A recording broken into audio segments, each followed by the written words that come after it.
How's it going, everyone? So not really a shock, but it looks like we will need a new defensive coordinator for next year, as Jeff Hafley will be going to the Miami Dolphins. Also not really a shock after the Dolphins did poach Eric Sullivan from us, and he was a big fan of Hafley's. So he will be going to the Miami Dolphins as their head coach, and just a few minutes ago, it's been announced that it will be a 5-year deal.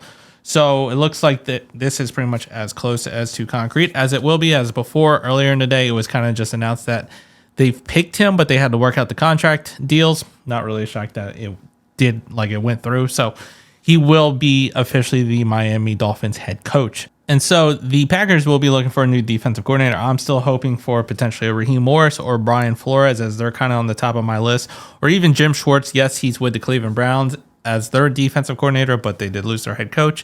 He is interviewing for their head coach, but if he were to get released from the Browns, I think that would put him at the top of the list as well with those other two.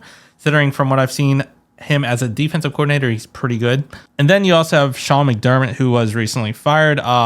Some people, they kind of think he's probably at the top of the list considering his experience as a head coach.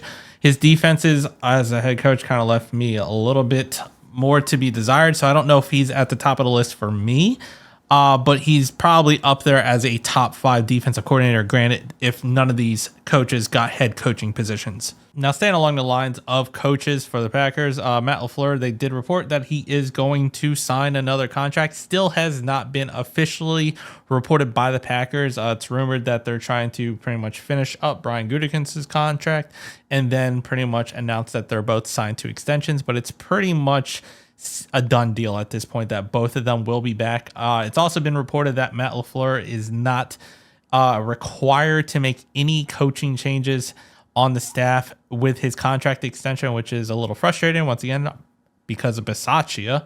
And also I would probably want a new offensive coordinator. I did talk about this in previous videos. But it looks like as of right now, Matt LaFleur is sticking around until he gets officially announced by the Packers. I feel like he won't fire anyone, as that would be a little bit awkward and weird due to the timing of official announcements. So we'll just have to wait and see how this all goes.